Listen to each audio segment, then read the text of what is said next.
All right. Well, it is January 5th, and I hope you had a wonderful, wonderful New Year's and your year is off to a strong start. This is the first future focused weekly update of 2024, and I've had a lot of things on my mind with the time off. So today I thought I'd talk through three of the biggest ones for me as I go through this. And again, I would encourage you to share your comments along the way. I'm also curious perspectives. And for anybody who listens to this and has other topics that goes, I'd be really curious what Christopher thinks about this, please feel free to DM them to me, comment wherever you want to share them with me, and I will add them to the queue. But the three things at the top of my mind for this week that I've been spending some time thinking about, one is the potential balance between AI's job loss and AI's job creation. I also want to talk quantum computing, which, if this is a foreign concept to you, well, it'll be kind of an introduction to it, and I won't go too deep. And then the third one is the power crisis being created by technology and the advancement of AI.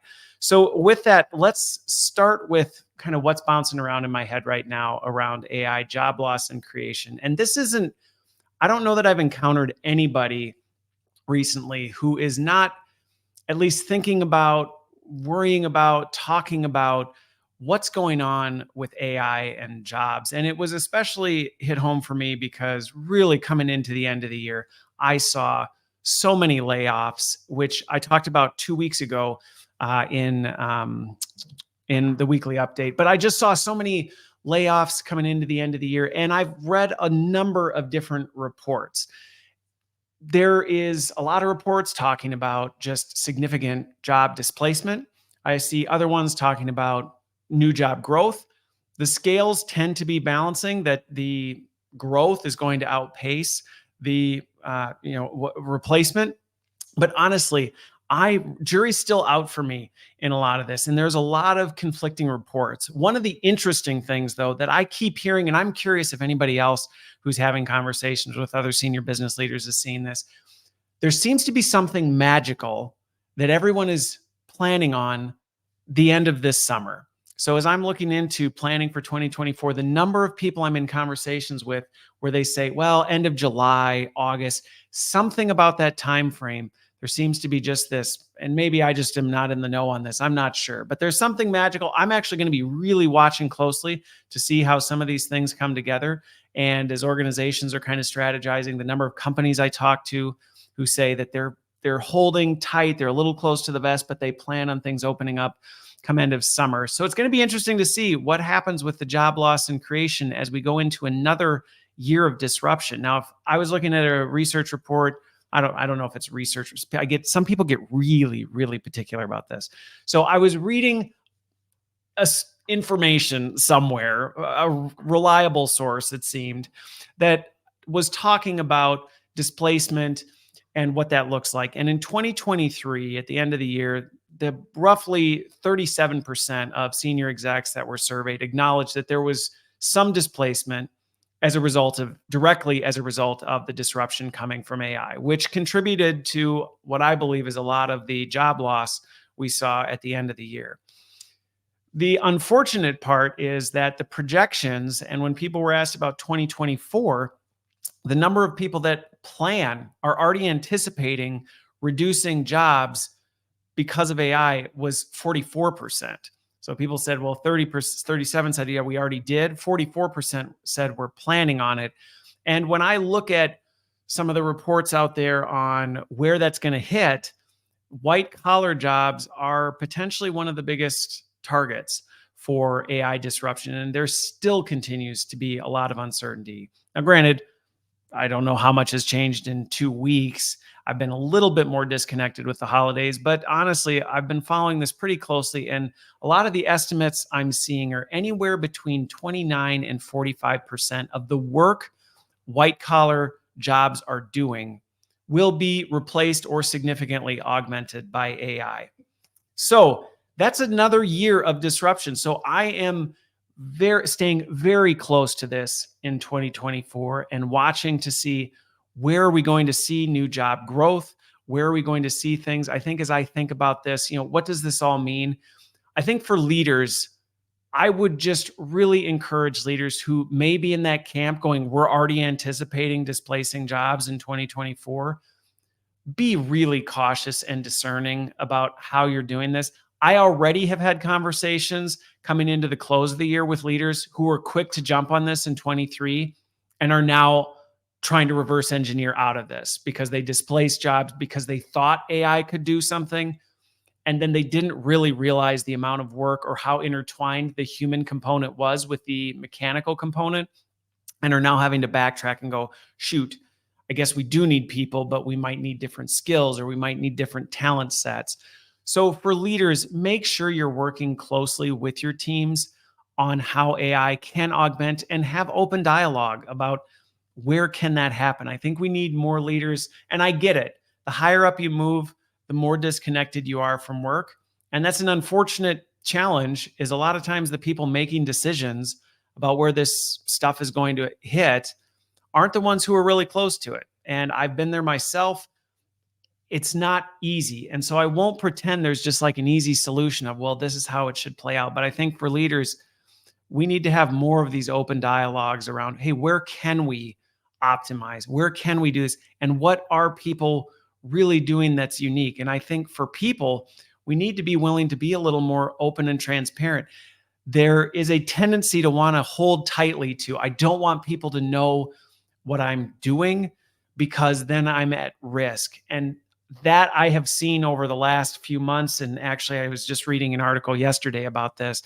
That can really backfire, because if nobody knows what you're doing, then people are making assumptions about what you're doing. And we all know the saying about assumption. It's not a good place to be. You don't want people assuming they know what you do, because chances are they're going to get it all wrong. And that's where you're going to end up in situations where people make decisions that, hey, maybe we just outsource this to AI, or maybe we automate it with this, or we send the job overseas type of a thing. So I think we're going to experience another year of 2024 of a lot of uncertainty. And I think for people in general, this is why I continue pounding the drum that you need to figure out where AI can be proactive in this.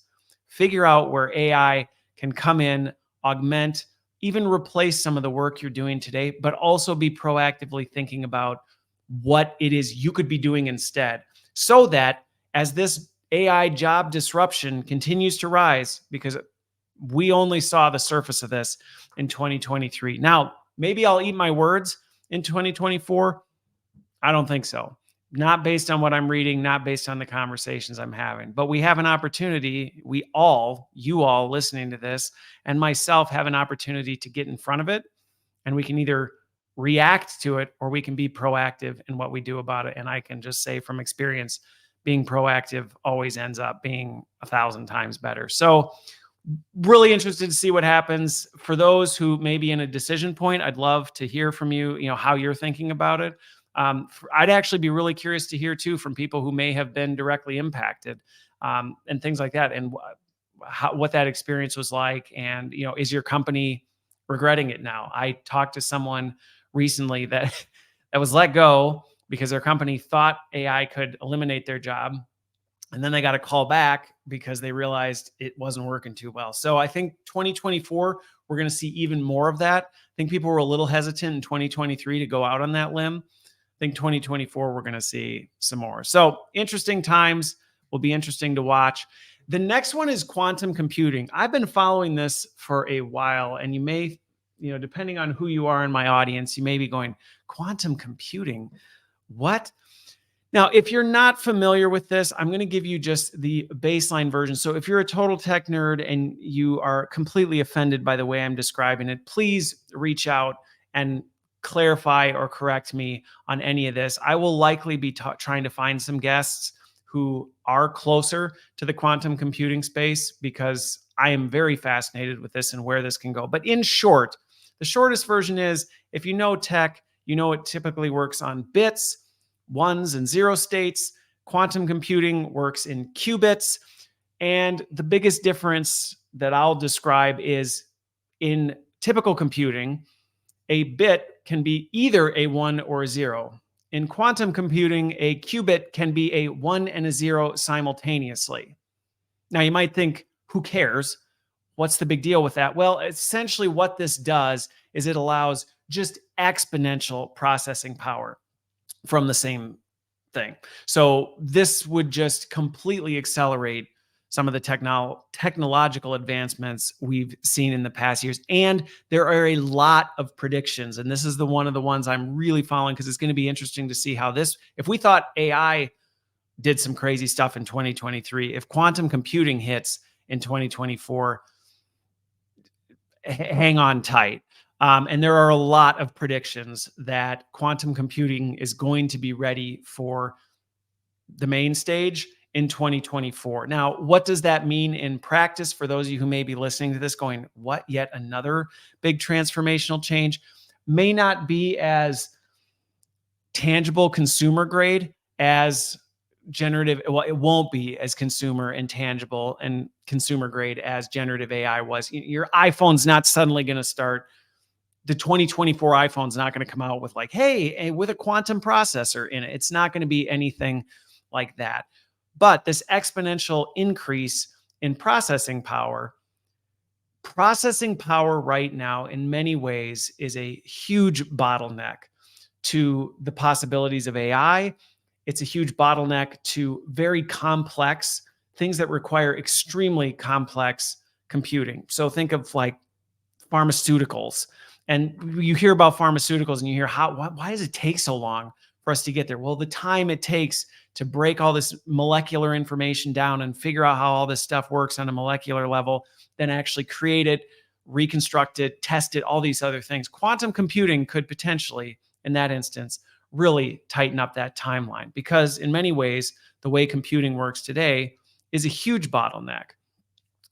But if you think about this, AI requires tremendous processing power.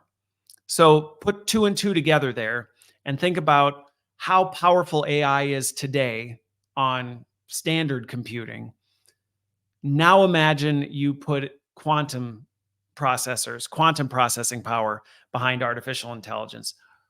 The kind of throughput that opens up, the aperture that opens is pretty incredible when you actually start going down the rabbit hole. Now, many of you listening may not have an interest in it like I do and may not be interested. So I'll keep it at more the high level of like, so what could this all mean? What it could mean is a lot of the technological advancements we're seeing could really open up. And some of the things we're seeing with AI could really accelerate in terms of, how fast it would be able to do this.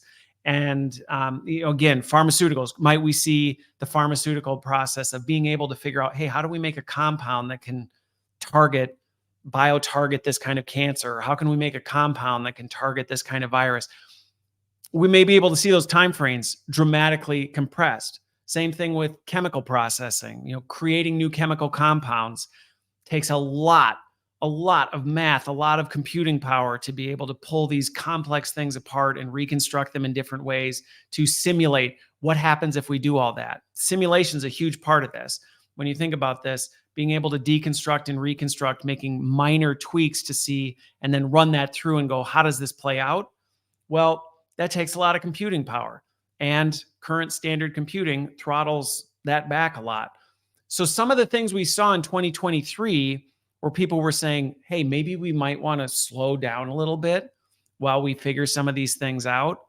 If quantum computing opens up in 2024, I personally think this is going to be one of those areas that we really need to watch closely and say, hey, we thought we were maybe moving a little too fast in 2023 before we really knew what we were doing. Quantum computing opens up a new degree of risk for that. And that's why I'm watching it so closely. But again, some really incredible things could come out of this. Like I said, pharma, chemicals, finance, the way to do financial modeling and process these kinds of things could be huge. Even business optimization. If you listened to last week's weekly update, I talked about the rise of digital twinning, which go back and listen to it if you want the explanation. I won't go through it again. Go back and listen to last week's. But essentially, with the rise of digital twinning and the ability to simulate real environments and then run experiments and tests and see what kind of impact does this have. Again, standard computing, bottleneck for how fast you're able to do that. Quantum computing, suddenly opens up new possibilities. So this could be a really exciting, also potentially a really terrifying uh, new advancement for 2024. And again, could open up a whole new level of possibilities of disruption around technology in 2024. So again, it's still a lot of things are, depending on who you talk to, some say we are nowhere near main stage for 2024. Others are saying, yeah, it's going to hit this year. So for me, coming into 2024, I'm watching this one closely, and I will keep folks up to date as I stay on, because maybe none of you have an interest in actually staying that close to it, but you are at least curious what this could mean. So finally, keeping it brief and to the point, all of this advancement around AI and quantum computing and all of this stuff, one of the things that I don't want to say, well, maybe I will say concerned, but one of the things I would just say I'm watching closely that a lot of people are not thinking about is the power crisis that this rapid advancement in processing and computing power has on the planet and just our own power infrastructure. So when you really think about this, I think it's so easy to think, yeah, like our devices, they just exist and they work. But we don't think about what goes into actually powering and making this thing happen. And if I'm trying to remember where I read it, but currently 1 to 1.5% of all of the global electricity, so all basically, well, you can figure that part out, but 1 to 1.5% today of all global electricity is just going to data centers. Now, data centers is very broad, could be used for, AWS, Azure, things like that, but also these data centers that are running these massive AI models. So 1 to 1.5% today, just to break this down, because globally that could sound pretty small, but at Google, AI alone, just AI processing power, consumes 10 to 15% of Google's annual electricity. So all of the electricity that Google consumes in a year, 10 to 15% of it is already going just to artificial intelligence, which, just so to give some additional kind of context to this, that's 2 times more than all of San Francisco consumes in a year. So when you start thinking about it on those levels, and then you now stack quantum computing on top of this and just the continued advancement of AI, this raises concern of, well, where's that power going to come from? And how are we going to do this in a way that does not completely annihilate the planet, where we have to literally burn everything up to be able to power the things we're creating? Now, again, I'm not trying to be doomsday on this, but this is something that I'm watching very closely because I'm curious how we're going to adjust. Never mind just the power piece. If you follow the CEO of NVIDIA, one of the things that he's keeping him up at night is the actual chip production, the silicon that's required to produce all these chips that power all this stuff. And at some point, we're going to use it up. So what are we going to do about that? And how do we manage that? But to me, the energy is the one that I wanted to focus on today. And just for people to be thinking about. And, why are we seeing so much news? Why are we seeing so many things around power and clean energy? And what does this all mean? And why is it so important? It's because all this technology that we're becoming so dependent on requires a lot of it. And so as we come into 2024, some of the things that are really close to mind for me is I'm really watching what's going on with clean energy.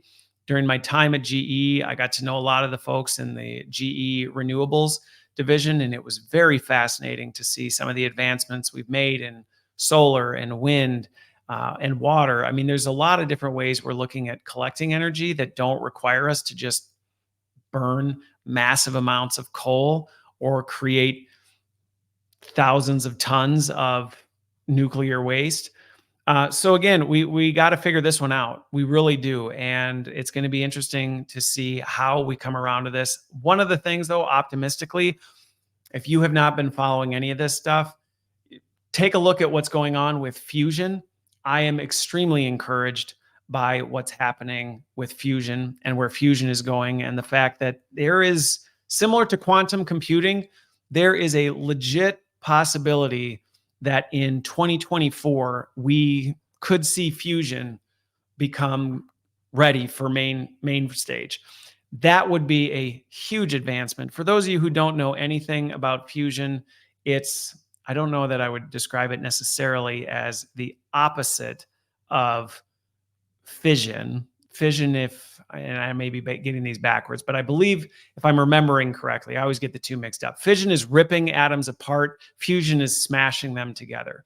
Fission is nuclear power plants, what we think of when we think of nuclear power. Ripping these things apart gives off a lot of energy, also creates a ton of nuclear horrible waste that causes all sorts of problems for things. Fission, on the other hand, smashing things together, creates even more energy, but it's clean.